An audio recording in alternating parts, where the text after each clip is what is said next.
we've been talking about simplifying rational expressions for the last couple of days, and today we're going to be talking about solving a rational equation. Just comparing the two different ideas. To simplify means to rewrite in an equivalent form, so your end result is a rational expression. In this case, however, we're solving, and when we're solving, you'll note by the example below that we have a left-hand side and a right-hand side. We've got an equality here.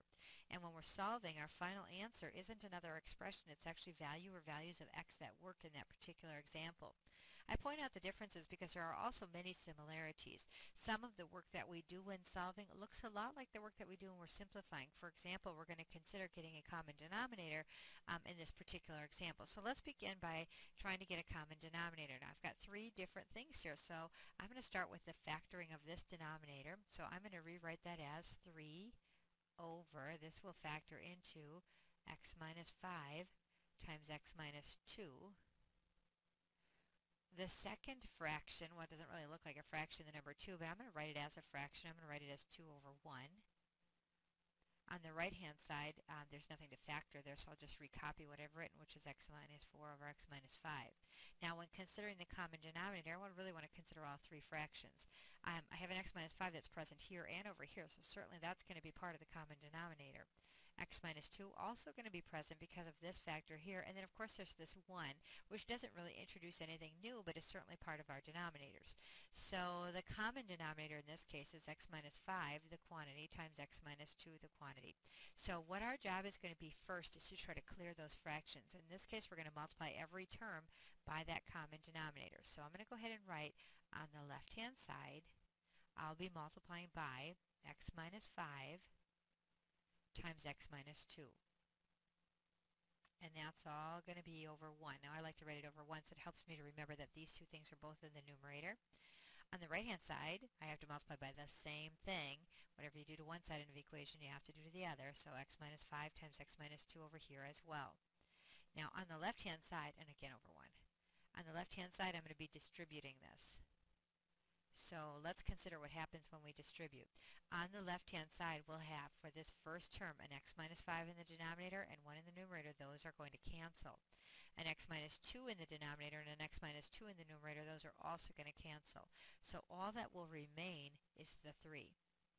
For the second fraction, this 2, the only thing in the denominator here is a 1. The only thing over here in the denominator is 1, which means everything's in the numerator and nothing is going to cancel. So we'll have left the 2, the x minus 5, and the x minus 2.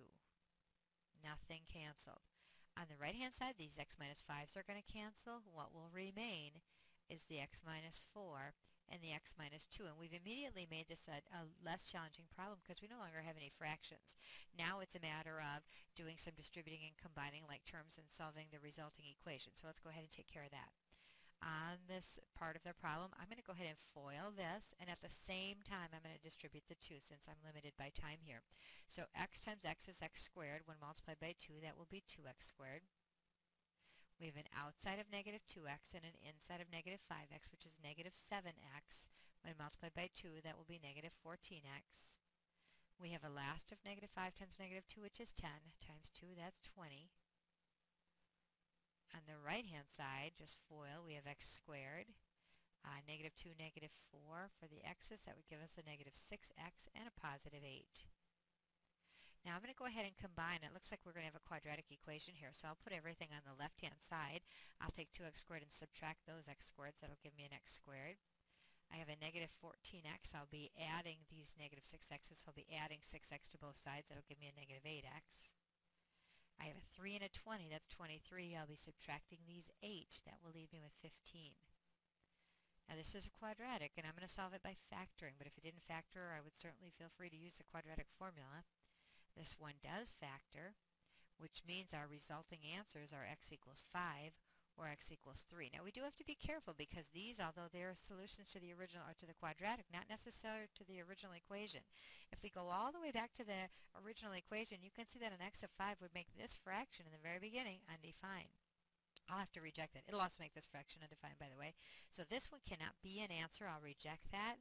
X equals 3 is going to work in both of those. You can always test it by substituting it back in for x in your equation and making sure that it does work, and that will be our only solution.